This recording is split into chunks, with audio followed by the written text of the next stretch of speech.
Hi folks, time for another book haul. These have been accumulated over the last 2, maybe 3 maximum weeks in various places.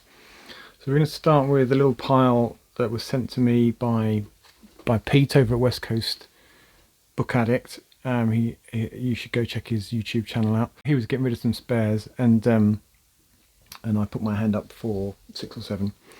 So we've got Gods of Riverworld, which is book 5 of the Riverworld saga. I'm not sure how many there are, certainly 5. I've got 1 and 2, so I don't have the full set yet, but I'll get there.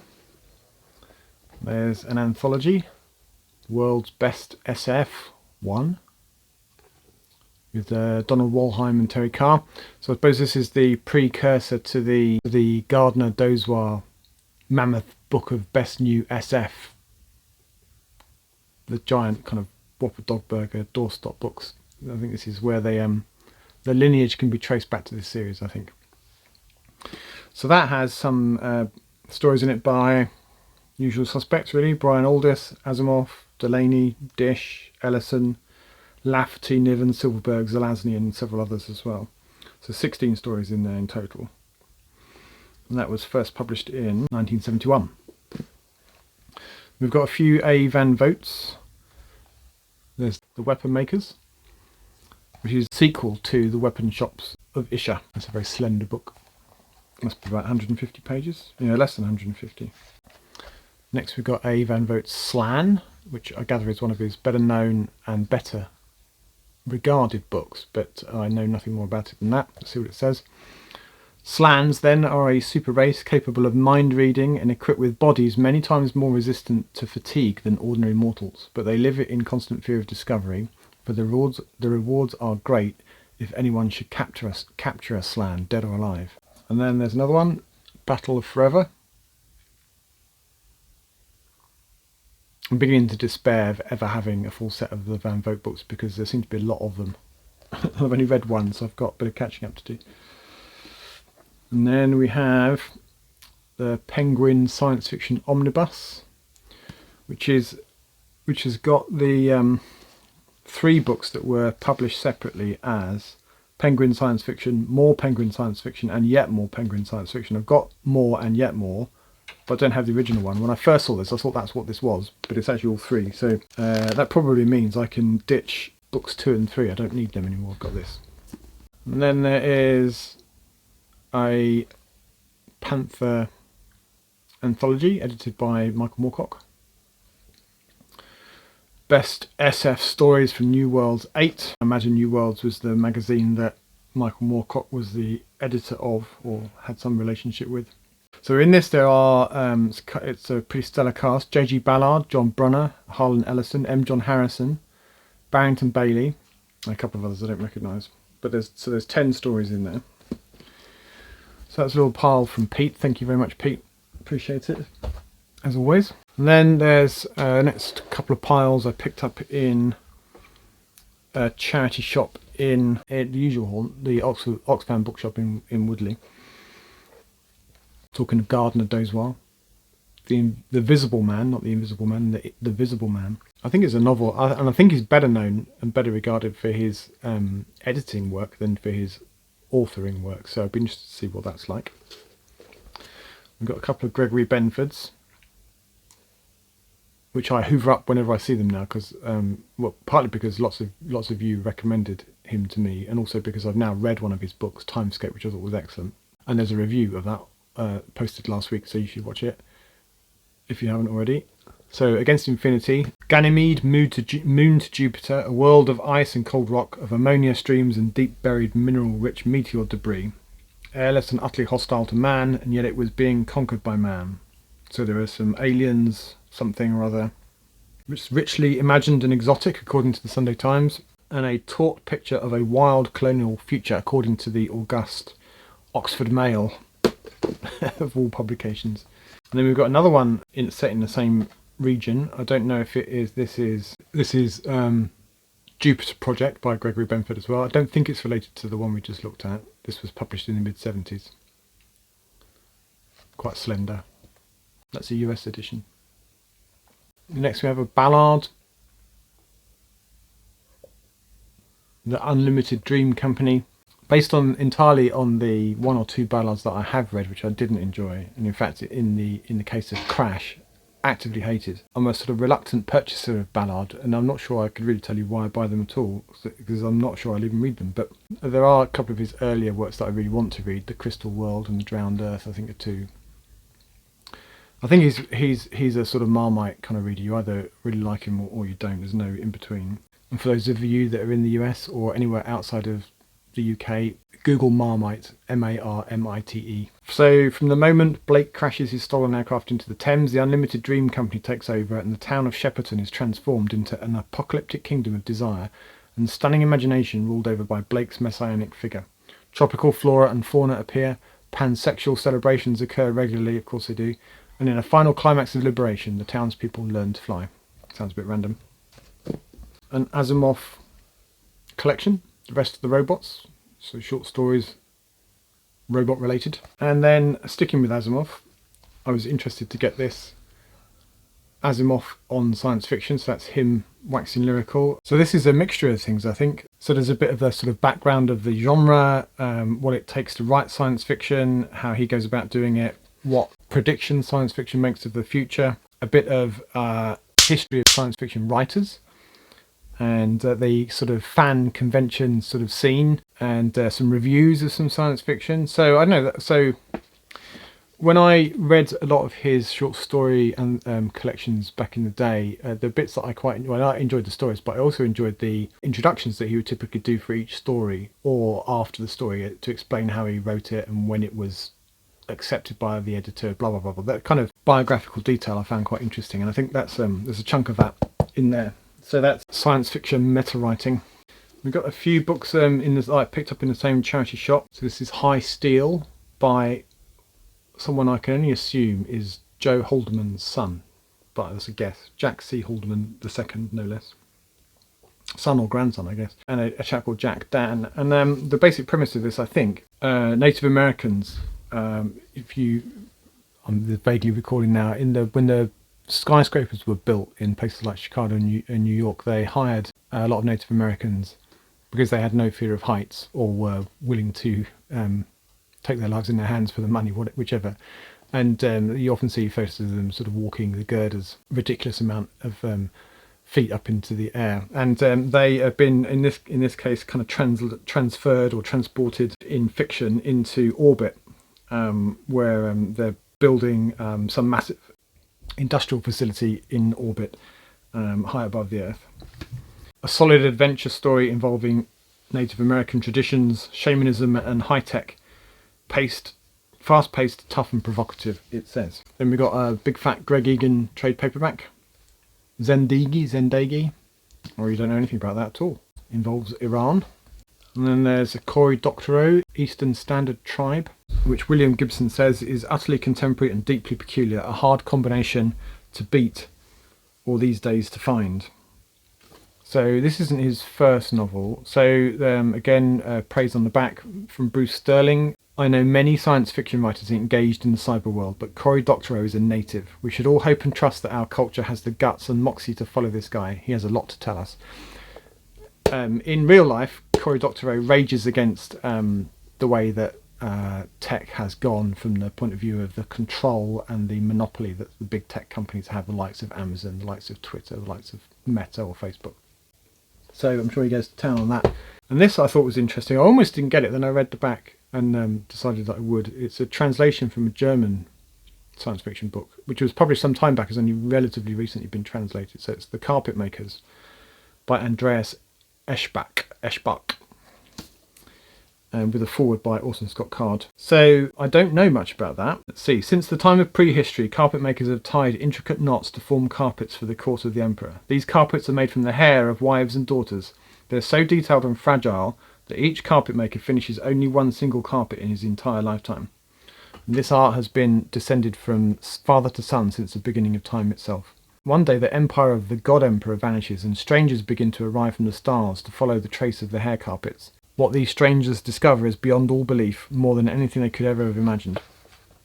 So I have no idea what's going on in that, apart from carpets. So we shall see. That does sound intriguing. If you've read that, let me know. And then there's Brian Stableford in hardback, Inherit the Earth, which is a relatively recent one, I think, published in, not that recent actually, 1998, but it's in very nice condition.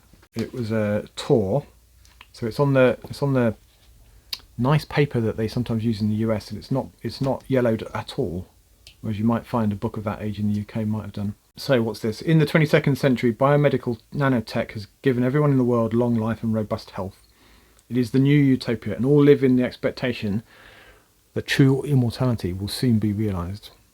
But the achievement of paradise was not without cost. The plague wars of the previous century have left the entire world much reduced in population and all sterile. Humanity would have died out in a generation if not for Conrad Hellier's invention of the artificial womb, etc., etc. Sounds good. I've not read any Brian Stableford apart from possibly a short story or two. So, but I now accumulated quite a few of his books, so I should read them. Okay, there's another Gregory Benford in a hardback, which I think I bought on eBay for a few pounds. So this is the, depending on where you get your information, it's either the first or the third of the Galactic Center books. Sometimes the Galactic Center sagas described as being a series of 3, starting with this one. Sometimes it's described as a series of 6, of which this is the third, I think, or fourth. I lose track. So I think I've got 3 of them now, 2 in hardback and 1 in paperback. If you've read the Galactic Center books, let me know if it's sensible for me to start with this one, which in the book itself is described as the first of 3 novels set 1,000 years hence and exploring one of the strangest regions of space. Can I read this without reading the other ones that come before it? Or is that a bad move? Let me know. Terrific, and this is another stupid mistake on my part. I've done this a few times now. I really must learn my lesson. I wanted this in hardback. I didn't check the listing properly. I thought it was a hardback. It's a paperback. Obviously it was listed as a paperback, so I'm just an idiot. So I'm going to keep this as a lesson. I'm trying to get the full set of these 6 in the US tour hardbacks. So these, I won't show you them individually because you all know what they are. So this is the Lord of the Rings. There's 3 separate books of Lord of the Rings. Fellowship, Two Towers and Return of the King I got in, I think, a local hospice charity shop. It wasn't my usual Oxfam bookshop, it was one across the road, and they were £1 each. And although I've got a copy of Lord of the Rings, it's a big fat hardback, and the cover's already in a bit of a state for that. So if I want to read it again, I will, because I read it approximately once a decade. Then I can just use these as reading copies, and they look pretty nice on the shelf as well, I think. And £1 each.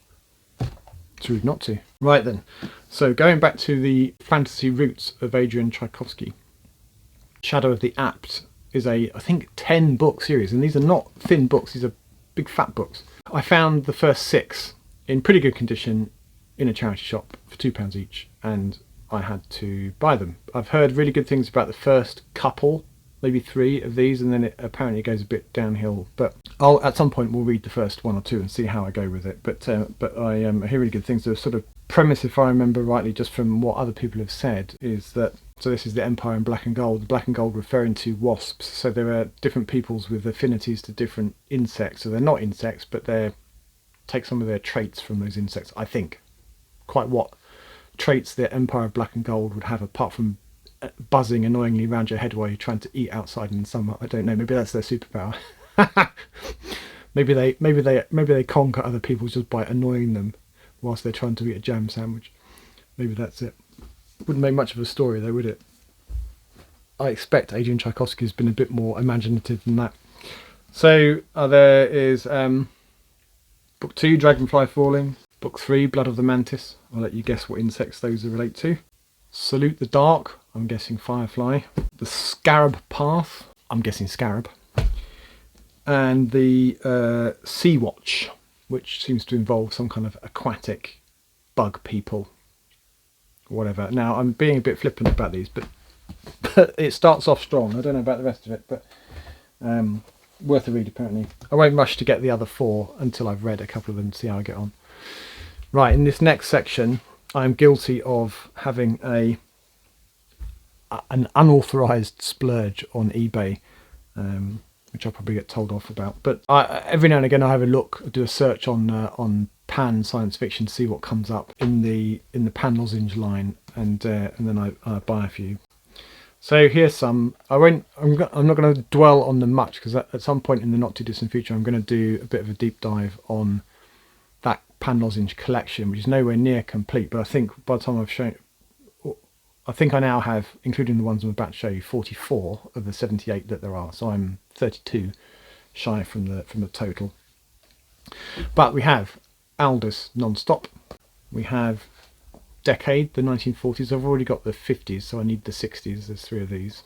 I've got Brian Aldous, the 80-minute hour. I've got slightly tatty Heynen, the Green Hills of Earth. The front cover's alright, but the spine's a bit creased and faded.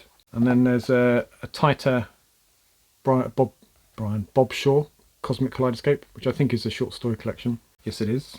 And then, actually, I think I found these 2. So Bob Shaw and this one, Christopher Priest Indoctrinaire, in a charity shop. So I paid $1.99 each for these. The others I bought for $3.49 on eBay, $3.49 each. Only they weren't, because if you buy 3 you get 1 free, so they were kind of nearer to £3, which isn't too bad. So that's those, and then we've got a few more. So there's another Bob Shaw, Who Goes Here, and then we've got Charisma by Michael Coney. The aforementioned Brian Stableford, Rhapsody in Black. So that's one of the Star Pilot Granger series. I've got 2 of those, or maybe 3. So that's to add to that. So that's 3, possibly 4 that I have of it now. There are 6 in total. So Bob Shaw, Orbitsville. Richard Cowper, or Cooper. The Custodians. Another Christopher Priest, Fugue for a Darkening Island, which is set in Britain in the near future. A power. This all sounds strangely familiar to you. Set in Britain in the near future, in power is a strong right-wing government struggling in vain against rising prices and unemployment. Then the African refugees begin to arrive. Africa has been devastated by a brief atomic war. Okay, well that bit's not true yet. Its peoples are fleeing all over the world. That certainly is. Within a year, 2 million of them have landed in Britain. Before long, the situation is completely out of hand. Desperation gives way to violence, violence to anarchy, anarchy to civil war. Stark, provocative and disturbing, apparently. And Brian Aldous says it's in the Windam tradition, but Windam's mellow sunsets have faded and the dark night of the soul is coming down. So that sounds cheerful. I was pleased to get this one because, I mean, it isn't in tip-top condition, but they're quite difficult to get hold of and they're pretty expensive. So this is really faded and a bit creased, a bit well thumbed. James Tiptree Jr., Up the Walls of the World. And then another Michael Coney, which again isn't terribly easy to come by. Hello, Summer, Goodbye. Actually, I think this is the other one that I got in the... So it was the Christopher Priest Indoctrinaire and this one that I found in the charity shop. And the others have all come from eBay. And then there are a couple more to make up the numbers in the same buying frenzy. Clifford Simak, Symmetry World, which is in the 80s Methuen format that I've slightly randomly decided to collect on the basis of one cover art image on the front of Off Planet, which I was really taken with, and I decided that I'll collect them all, as you do. And there's another one, Simak Ring Around the Sun, same livery. And then I did another silly. I bought, feeling quite smug, I found this on World of Books, Midwich Cuckoos in the Harry Wilcox cover, thinking that I didn't have it. And I don't know what happened. I must have misread my tracking spreadsheet, which tells me which ones I'm missing. Maybe I looked at the wrong. Maybe I looked at the Peter Lord column instead of the Harry Wilcox column. Because I've already got this. This is a slightly better condition copy, so I've stuck the other one on my discard pile. This is in better shape. It's brighter spine. It's less used, but still, I did already have it. So that was a bit of a waste of money. So that's that for this time around. That's all the books. I'll be glad to put those on my shelves. Until the next video, bye for now.